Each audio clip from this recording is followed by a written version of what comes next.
স্বাগত জানাই তোমাদের আপনাদের প্রিয় ওয়াইজ নিনজাস চ্যানেলে। আমি ওয়াইজ নিনজাস ক্রিয়েটর কোচ বিদ্যুৎ লেখা। আজ আমরা পড়ব কবি কাজী নজরুল ইসলাম রচিত প্রলয়োল্লাস কবিতার জন্য very very important suggestive question answer. অর্থাৎ পরীক্ষায় আসবেই এর থেকে এমন সব গুরুত্বপূর্ণ প্রশ্নের উত্তর। আর সঙ্গে সঙ্গে পড়ার মাঝে মাঝে অবশ্যই থাকছে সুন্দর সৃজনশীল উত্তর লেখার কিছু অজানা কৌশল।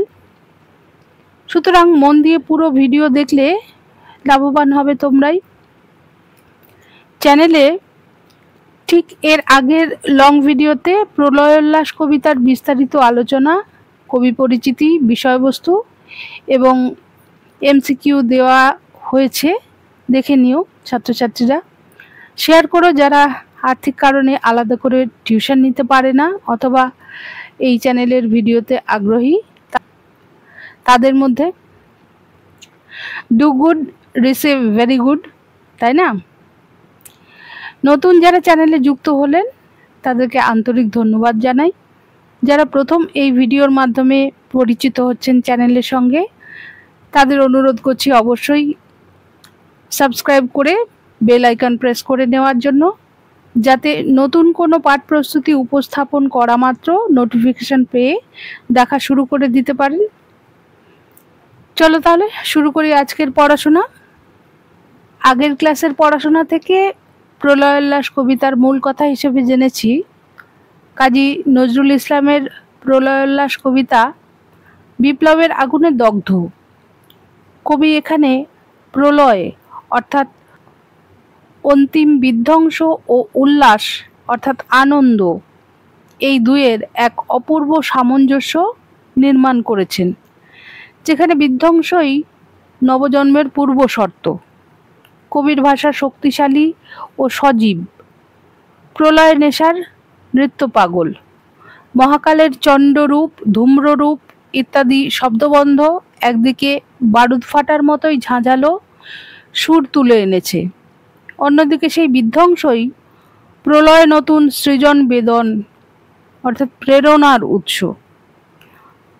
বিপ্লবের পূর্বাবস্থায় পুরাতন কাঠামো ভেঙে নতুন সমাজ অনুভব ও নতুন দূরদৃষ্টির জন্ম উদ্বুদ্ধ হচ্ছে। এটি শুধুই যুদ্ধের আহ্বান নয়, বরং আত্মিক, সামাজিক, মানসিক সব ধরনের পুনর্গঠন, প্রলয় থেকে উল্লাসের পথে যাওয়ার আহ্বান। কাজী নজরুল এখানে দৃঢ়ভাবে বিশ্বাসী প্রলয়ের আগুনই সকল বঞ্চনা, অব্যক্ত চিৎকার, যুগের দখল ভিত্তিক চিত্রকে পুড়িয়ে অশ্রুমাখা নির্জীব অবস্থা থেকে শক্তিশালী নতুন উল্লাস তৈরি করতে পারে। পুরানো ব্যবস্থার কোলাহলময় পতনের মধ্যে দিয়েই নতুন দিনের মুক্তির আলো বিপ্লবের আকস্মিক বিস্ফারিত অগ্নিময় লাভাস্রোতের মধ্যে দিয়েই যেন উৎসারিত হচ্ছে। এবার প্রশ্নোত্তরে আসি। প্রথমে সংক্ষিপ্ত ধরনের, তোরা সব জয়ধ্বনি কর। কবি কাদের জয়ধ্বনি করতে বলেছেন? বিদ্রোহী কবি কাজী নজরুল ইসলাম রচিত অগ্নিবীণা কাব্যগ্রন্থ থেকে সংগৃহীত প্রলয়োল্লাস কবিতায় আলোচ্য উদ্ধৃতিতে বলা হচ্ছে, পুরাতন জীর্ণ যা কিছু ধ্বংস করে মুছে দিয়ে নতুনকে প্রতিষ্ঠা করতে প্রলয় আসছে, তাই কবি সবাইকে জয়ধ্বনি করতে বলছেন। কবি কালবৈশাখীর ঝড়কে নতুনের কেতন বলেছেন, কেন? বুঝিয়ে লেখো। কবি কাজী নজরুল ইসলাম রচিত অগ্নিবীণা কাব্যগ্রন্থ থেকে প্রলয়োল্লাস কবিতাটি নেওয়া হয়েছে। আলোচ্য উদ্ধৃতিতে কালবৈশাখী ঝড় যেমন পুরাতনকে মুছে ফেলে প্রকৃতিকে নতুনভাবে সবুজ করে, সেই নিরিখেই কবি কালবৈশাখীকে নতুনের কেতন বলেছেন। ওরে ওই হাসছে ভয়ঙ্কর, ভয়ঙ্করের হাসার কারণ কি? কবি কাজী নজরুল ইসলাম রচিত অগ্নিবীণা কাব্যগ্রন্থ থেকে প্রলয়োল্লাস কবিতাটি নেওয়া হয়েছে। আলোচ্য উদ্ধৃতিতে সব অন্যায় অত্যাচারকে বিনাশ করে চণ্ডরূপী মহাকাল, ভয়ঙ্কর মহাকাল নবযুগের সূচনা করে যেন তৃপ্তির হাসি হাসছেন। হাসির কারণটা জানা গেল। প্রলয়োল্লাস কবিতায় নবীন কারা? এখানে আর পুনরুক্তিগুলি করিনি, তোমরা দেখে নিও। এই প্রসঙ্গ উল্লেখ করতে হয়, প্রসঙ্গ উল্লেখ করবে, প্রসঙ্গ উল্লেখ করে তারপর লিখবে। আমি এখানে পরেরগুলোতে আর প্রসঙ্গ উল্লেখ করিনি, তোমরা উত্তর লেখার সময় অবশ্যই দিয়ে দেবে। তাহলে প্রলয়োল্লাস কবিতায় নবীন কারা? আলোচ্য উদ্ধৃতিতে নবীন বলতে যাদের হাত ধরে পৃথিবীতে নতুন যুগের সূচনা হবে, কবি সেই নবীন বিপ্লবী শক্তিকে বুঝিয়েছেন। কবি কি শুনে সকলকে জয়ধ্বনি করতে বলছেন? আলোচ্য কবিতায় বা উদ্ধৃতিতে মহাকালের রথের ঘর ঘর ধ্বনি শোনা যাচ্ছে বলে কবি তা শুনে সকলকে জয়ধ্বনি করতে বলেছেন। বধূরা প্রদীপ তুলে ধর, কেন এমন বলা হয়েছে? আলোচ্য উদ্ধৃতিটির মাধ্যমে কবি মহাকালের রূপ ধরে আসা সেই ভয়ঙ্কর সুন্দরকে বরণ করে নেওয়ার জন্য বধূদের প্রদীপ তুলে ধরার আহ্বান জানিয়েছেন। কার কপলতলে সপ্ত মহাসিন্ধু দুলে ওঠে? আলোচ্য অংশটিতে ভাঙা গড়ার দেবতা শিবের কপল অর্থাৎ গালে গড়িয়ে আসা এক ফোঁটা জলে সপ্ত সিন্ধু দুলে ওঠার কথা বলা হয়েছে। এবার ব্যাখ্যাভিত্তিক প্রশ্নোত্তর। তোরা সব জয়ধ্বনি কর। তোরা বলতে কাদের বোঝানো হয়েছে? তাদের জয়ধ্বনি করতে বলা হচ্ছে কেন? বিদ্রোহী কবি কাজী নজরুল ইসলাম রচিত অগ্নিবীণা কাব্যগ্রন্থ থেকে প্রলয়োল্লাস কবিতাটি নেওয়া হয়েছে। আলোচ্য উদ্ধৃতিতে তোরা বলতে কবি পরাধীন দেশের স্বাধীনতাকামী জনসাধারণকে বুঝিয়েছেন। এখানে কবি মহাকাল শিব অর্থাৎ প্রলয়ের জয়ধ্বনি করতে বলছেন। এই প্রলয় ধ্বংসের রূপ নিয়ে এসে পুরাতন যা কিছু জীর্ণ তাকে মুছে দেবে। এই বিধ্বংসের মধ্যেই লুকিয়ে আছে সৃজনের বীজ। তাই এই ধ্বংস প্রলয় দেখে ভীত না হয়ে তাকে জয়ধ্বনি দিয়ে বরণ করে নিতে হবে। কারণ পুরাতন ধ্বংস হলে তবেই নতুন আসবে, নতুন করে আবার সবকিছু সৃষ্টি হবে। তাই নতুনের জয়ধ্বনি করতে বলা হয়েছে। ভাঙা গড়া খেলা জেতার কিসের তবে ডর? ডর কথাটির অর্থ কি? প্রলয় ঘনিয়ে এলেও কবি কথা বলছেন কেন? বিদ্রোহী কবি কাজী নজরুল ইসলাম রচিত অগ্নিবীণা কাব্যগ্রন্থ থেকে প্রলয়োল্লাস কবিতাটি সংগৃহীত হয়েছে। আলোচ্য অংশে ডর কথাটির অর্থ ভয়। উক্ত উদ্ধৃতিটির মাধ্যমে কবি বোঝাতে চেয়েছেন ভাঙা গড়ার মাধ্যমে নতুন সৃষ্টির খেলা চলতে থাকে। যা কিছু পুরানো জীর্ণ তা ধ্বংস না হলে নতুন সৃষ্টি হবে না। মহাকালের প্রলয় একদিকে পুরাতনকে ধ্বংস করে, তবে অন্যদিকে নতুনকে সৃষ্টিও করে। তাই এই ভাঙা গড়ার খেলাকে কবি ভয় পেতে নিষেধ করে নির্ভয় হতে বলেছেন। বজ্রশিখার মশাল জেলে আসছে ভয়ঙ্কর।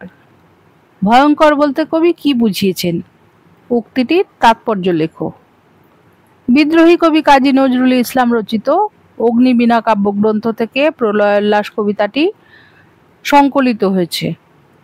আলোচ্য অংশটিতে কবি ভয়ঙ্কর বলতে মহাকালের প্রলয়রূপী নবযুগের বিপ্লবকে অর্থাৎ বিদ্রোহকে বুঝিয়েছেন।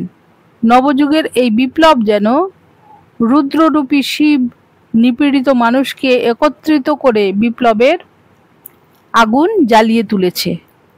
মহাকালের মধ্যে ধ্বংস ও সৃষ্টি দুটি রূপ একই সঙ্গে দেখা যায়। কবির কল্পনায় ভয়ঙ্কর সুন্দর মহাকাল রুদ্ররূপী শিবের প্রতীক। অন্যায় বঞ্চনা যখন সীমা অতিক্রম করবে, মহাকাল এসে সেই দিনও তাকে ধূলিসাৎ করবেন। তিনি আসবেন রথ সারথীর সঙ্গে। ঘনঘোর আকাশে বিজলির রেখা যেন সেই সারথীর হাতের চাবুকের প্রহার।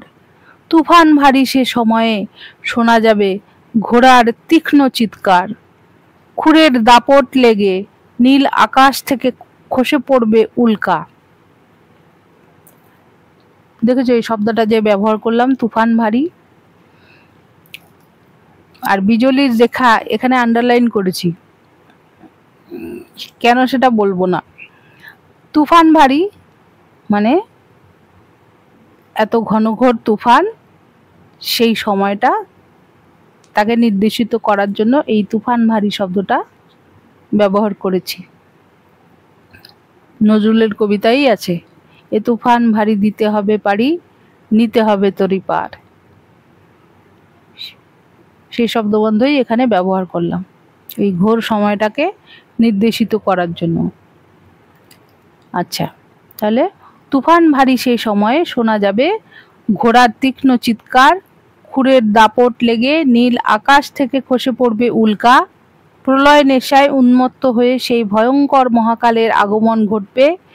তার হাতে থাকবে বজ্রশিখার প্রজ্বলিত দৃপ্ত মশাল। পরের প্রশ্ন, কাল ভয়ঙ্করের বেশে এবার ওই আসে সুন্দর। এই কাল ভয়ঙ্করের পরিচয় দাও। কবির ধারণা অনুযায়ী কিভাবে তিনি সুন্দরের প্রতিষ্ঠা করবেন তার বর্ণনা দাও। বিদ্রোহী কবি কাজী নজরুল ইসলাম রচিত অগ্নিবীণা কাব্যগ্রন্থ থেকে প্রলয় উল্লাস কবিতাটি সংকলিত হয়েছে। আচ্ছা, খেয়াল করছো কি আমি কিন্তু একটু একটু করে শব্দ বদলাচ্ছি শুরুর অংশতে, খেয়াল করো। নিজেরা যখন আবার দেখবে ভিডিওটা স্ক্রল করে দেখে নেবে। একই ধরনের ভাবকে, একই ধরনের উদ্দেশ্যকে কিভাবে ভিন্ন ভিন্ন শব্দ দিয়ে আমি লিখেছি সেটা পড়তে পড়তে তোমরা ভিডিওটা খেয়াল করবে, লক্ষ্য করবে, বুঝতে পারবে।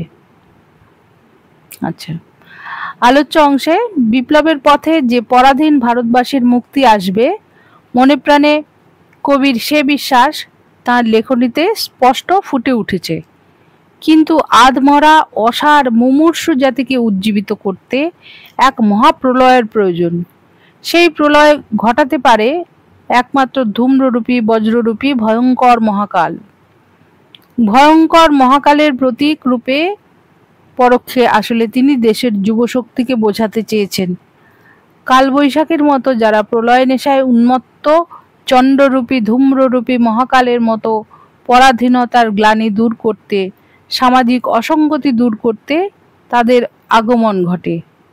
কবিতায় মহাকালের ঝামর কেশের দোলায় গগন দুলে ওঠে, অট্টহাসিতে চরাচর স্তব্ধ হয়।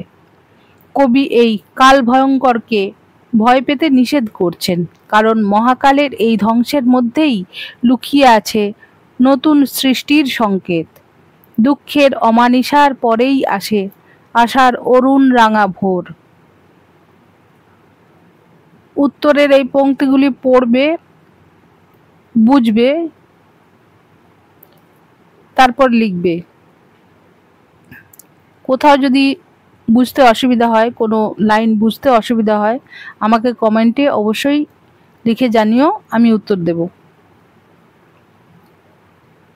দুঃখের অমানিসার পরেই আসে আশার অরুণ রাঙা ভোর। বিদ্রোহে ধ্বংসের পরে নতুন সৃষ্টির আমাদের জন্য খুলে দেবে নতুন দিগন্ত। কবির মতে তাই এই ভয়ঙ্কর আসলে সুন্দরেরই প্রতিষ্ঠাতা। তাকে ভয় না করে জয়ধ্বনি দিয়ে বরণ করে নিতে হবে। এবার রচনাধর্মী প্রশ্নের উত্তর। এটা একটাই দিয়েছি কারণ বিশদে বোঝার প্রয়োজন আছে। প্রলয় নতুন সৃজন বেদন কথাটির অন্তর্নিহিত অর্থ কি? কবিতা অনুসারে তাৎপর্য ব্যাখ্যা করো।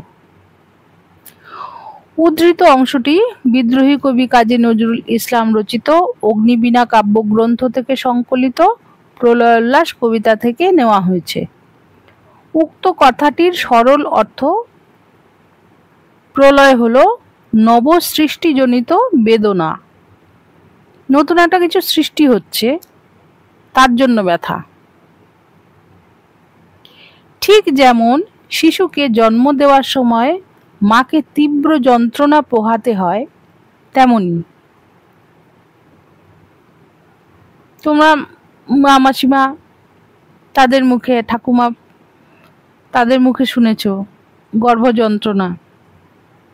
শিশু অনেক দিন মাতৃগর্ভে থাকে, মায়ের সে গর্ভে শিশুটি একটু একটু করে পূর্ণ মানুষ রূপে গঠিত হতে থাকে। এক সময় সে মাতৃগর্ভ থেকে বেরিয়ে আসে। এই যে তার মাতৃগর্ভে স্থিতিকাল থাকার সময়টা, এক অপূর্ব সৃজন ব্যথা ভরা মুহূর্ত। বাচ্চাটি জন্ম নেবে, একটি নতুন শিশু জন্ম নেবে। সেই নতুন শিশুটি একটু একটু করে গঠিত হচ্ছে ভিতরে, তার নানা ক্রিয়াকলাপ ঘটতে থাকছে, তা বুঝতে পারছেন প্রসূতি জননী, যিনি শিশুটিকে জন্ম দেবেন। তিনি নানা কিছু পরিবর্তন লক্ষ্য করছেন, অনুভব করছেন। এই যে অনুভূতি, এই অনুভূতি যেন এই নতুন কিছু সৃষ্টি হওয়ার আগেকার প্রলয়কালের মতো।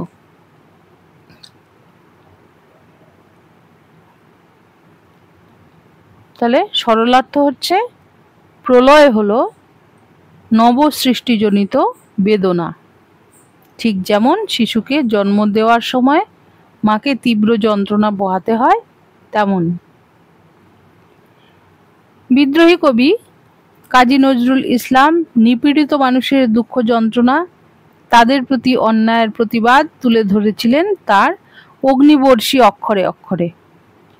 শিকল পরা মানুষের মুক্তির জন্য যখন বিপ্লবী মতাদর্শ পরাধীন ভারতবর্ষে প্রচারিত হতে শুরু করল, তখন দেশবাসীদের উদ্দেশ্যে তিনি সহৃদয় আহ্বান জানান যে তারা যেন এই বিপ্লবকে জয়ধ্বনি দিয়ে স্বাগত জানান। রুদ্র মহাকাল যেমন পাপমগ্ন পৃথিবীকে লয় করে আবার নতুন করে সৃষ্টি করেন, তেমনি বিপ্লবী চিন্তাধারাও আসছে সেই সময়ের ভারতবর্ষে বিদেশিদের দ্বারা প্রতিষ্ঠিত পুরাতন অত্যাচারী সমাজ ব্যবস্থা ভেঙে সবার জন্য সম অধিকারের নতুন সমাজ গড়ে তোলার জন্য। কিন্তু বিপ্লব মানেই রক্তক্ষয়, বিপ্লব মানেই সংগ্রাম, যা বিধ্বংসী প্রলয়েরই মতো। নিরীহ শান্তিপ্রিয় ভারতবাসী সেজন্য যাতে বিপ্লবকে ভয় না পায়, কারণ ভাঙা গড়া তার খেলা, কিসের তবে ডর, অর্থাৎ ভয় কিসের। তাই কবি আশ্বাস দিয়ে বলছেন, এই প্রলয় বা বিপ্লব তো আসলে নতুন সৃজন বেদন। এই ধ্বংসের মধ্যেই অঙ্কুরিত হবে নতুন সৃষ্টির বীজ। কমেন্টে লিখে জানাও, এই এত প্রশ্নোত্তরের মধ্যে কোন দুটি শব্দ তোমাদের নিনজা ম্যামের নামকে বোঝায়। পাবে খুঁজে দেখো তো, পাও কিনা। খুঁজে পেলেই তুমি চ্যাম্পিয়ন। আজ তাহলে এতটুকুই।